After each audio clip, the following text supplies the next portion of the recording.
that is the most notorious and Every scandalous. time we'd meet, we'd say, "Have they shown everybody that picture yet?" So we don't really we try to remember get our meeting. hands on it and get rid of it, but It showed up yesterday and the day before in the video that they were presenting to us because of being founders of the nursing home function of Volunteers of America. So lo and behold, here's the same picture, among others. Well, when did your relationship become serious? And tell us about the marriage and what happened after that. Well, we met each other off and on. She can give her version when I get done. Hers is not totally accurate, probably, but anyway, in 1937, there was a big flood in the Ohio River Valley, and Volunteers of America sent people down to help. And I was there from Madison, Wisconsin. She was there from Minneapolis, and there were always people plotting to get us together anyway. And they assigned us both down to a little town called Cypress, south of the county seat of Vienna in southern Illinois.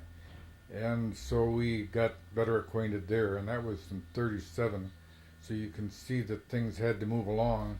In the fall of 37, this flood thing being in January and February, fall of 37, somehow or another I got reassigned to Minneapolis as a boys' work director, and by May of the next year we were married. So is that reasonably accurate? that's pretty good, yeah. And what was the wedding day? What was the May date? 4th, 1938. Is that right? Anything memorable about the event? I'm sure there are many Well, things. the whole having the two families so close, we would have been very happy not to have a big wedding, but there was no way that we were going to get away with that. We knew that. Poured rain that night. Poured rain, and kids came from all of our scout troops and activities way up on the north side down to the south side, and they walked all the way. We had so many people there, they had to open up a special door for the church. There were about 300 people out for the wedding on a pouring rain night. It had been really worked up by Lillian Gould, the arrangements, both for the wedding and the reception, so that Miriam ended up with a beautiful gown, and we wore tuxes too, I guess, and the whole ball of wax. Is that right? Yeah, it was everything. Yeah. So then a reception over on Oak Grove, which was a real mansion that VOA had come into ownership of, and had belonged to L.S. Donaldson, the department store magnate of that era. But it had a walnut staircase with a stained glass window, and so at the reception she majestically descended from the second floor to the tumultuous reception group down at the foot of the stairs and tossed the bouquet and all these things. So. Well, it was sort of different for us because we knew each other so well and had known each other over the years. We didn't see each other much in our teenage years or high school years. But we always knew, because we'd say, "Have you heard any stories recently from the matchmakers?" And we'd swap stories and laugh, and that was it. But I don't know, somehow or other we quit laughing after a while. And how about the birth of your sons and daughter? Tell us about that. I think you were there. Why don't you tell? Well, Bobby was born in Minneapolis. They were all born in Minneapolis. But we were living in different places. Bobby was First, several were at what was the hospital? Idle Hospital. a small hospital. EITEL, which I don't know if it's there anymore. It's a part of a larger operation. And then Ralph was also born in Minneapolis. By the time Ruth was born, when Bobby was 10 years old, we moved out to Mound. But the children, we still came into Minneapolis for that. Keep going now for the other two. Ruth was, They were born, Dick and Ronnie were at St. Barnabas? Or? they were at St. Barnabas, but still in Minneapolis. My original doctor still took care of me, but Dr. Tunstead. He was getting pretty well along in years, so about actual time of the birth, some other doctor took over for him. But that was Dick and Ronnie. I remember Ronnie, we were living in at Mound, and we came in early and stayed at the officers' quarters. And I went to the hospital real early, way ahead of time, because I was there, and every 10 minutes somebody'd stick their head in the door and say, "Is she here yet?" And I finally said, "If I don't get out of here, nobody's going to get any sleep all night."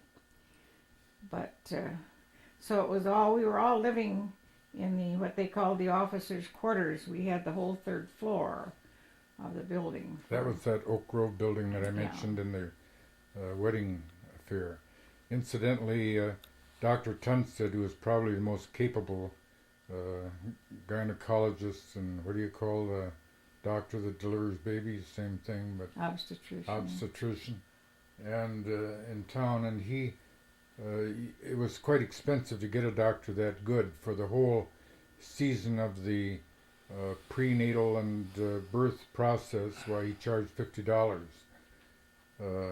That wasn't his regular price, though. I said something to him about it, and he said, "Oh, girl," he said, "don't." He was just like a grandfather, you know. He said, "Don't worry about it.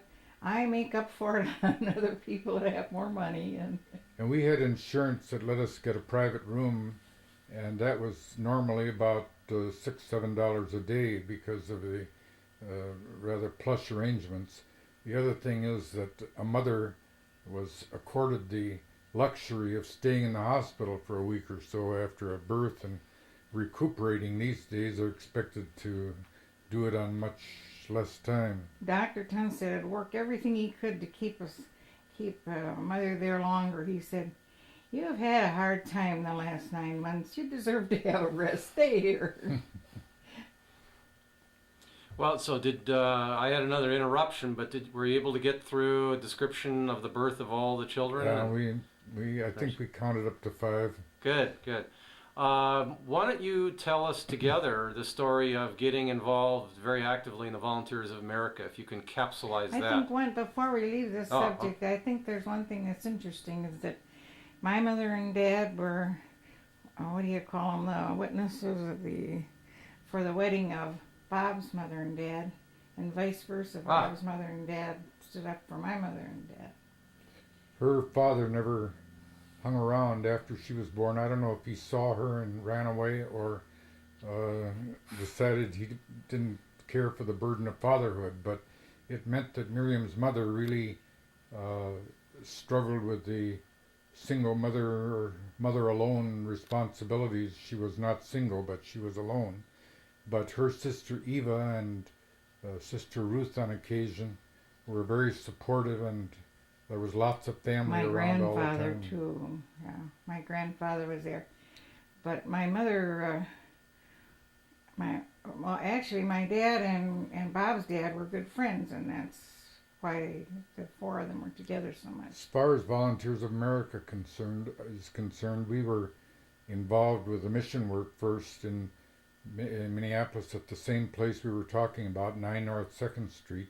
And this involved street meetings, Sunday afternoon, Sunday school, lots of ancillary activities which developed later into camping, and that resulted in the first barn on ranch in 1941 at Mound, and the sequence on into the modern treatment center there for disturbed kids up at St. Francis, and that was the beginning of the many activities that are carried on there now. So our acquaintance really began in the early era of Volunteers of America and had to cross over into the more professional things.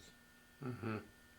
Bob, what various positions did you hold? Why don't you tell us your, as you move through the organization? Okay, in the beginning we had ranks, which we always detested, and uniforms, which we didn't wear too happily either, but that was part of the deal.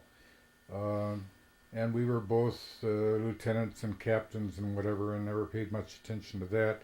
The clients and kids in our programs always called us Bob and Miriam anyway, and somehow we evolved into things that people thought were more dignified terms later on, and we got the ranks used and whatever. But we really, what do you think is significant about this sequence? I guess we grew and changed with the organizational changes. When you became a regional director. Oh yeah, the various positions were really, first of all, I was boys work director, Miriam was director of girls work, but then we had lots of other responsibilities, accounting, direct mail, and all sorts of things. Eventually in 1956 we became the local directors of Volunteers of America in Minneapolis, and subsequently I was elected regional director, and this was a responsibility which led to both of us traveling a great deal. And then we were also national youth directors for a period and traveled a good deal with that, with Leaders Institutes in various parts of the United States. And finally, we had the jobs of local directors of the state of Minnesota VOA, the 10-state Midwest region, and the nursing home division, which began in 1970, and we directed that until our retirement in 1981, at which time we were still involved in all three of these roles, and when we retired, 3 people were hired to take our place, so that one had each of these responsibilities. Tell us quickly some of the accomplishments that the two of you created in your time in the VOA. Well, I don't know what is the most significant. I guess things happened in the region which were very interesting, but I think the most significant things to us were the things that happened in Minnesota. These being the barn and ranch is really the keystone, and out of that grew the Galloway Ranch, which is now a package of many services up there. We started a halfway house in Minneapolis, which was licensed as number 1 in Minnesota. That began in 1966, and we had to do it over the protests of the community, but they became cooperative eventually. That went on to be a very important department that's expanded a great deal now. We got into group homes and built housing units, first being Loring Towers, then Nicollet Towers, and 2 others have been built since then. We, at the end of our local administration, we got involved with helping the new people who were going to be in charge get the contracts for the central dining programs for the elderly for Anoka and Hennepin counties. And then the nursing homes began in 1970, and this became a national responsibility with homes scattered around the country. So that, and there were other departments and things that grew out of that. What have I missed that's important? But those were the chief things. Mm-hmm. Lots of interesting buildings and things threading our way through all this. Now, the barn and ranch was a really important part of, all the Nolte's lives, I think back in the 50s and the 60s especially. Why don't you describe to us what it was and where it was situated, and in the buildings and the home that you had and the various aspects of that? Well, it began in 1955. We had a smaller place over at Mound, and the board member that I had met was Chet MacArthur, who was most central to this. Originally, I met him. I had a lot to do with the newspaper in Minneapolis, and they'd been very kind to me down there. When I brought in ideas for picture stories, I'd get full pages. They'd let me come in and write my own captions and text for the stuff, and we had been involved politically with Hubert Humphrey and others, and got to know all the people. I was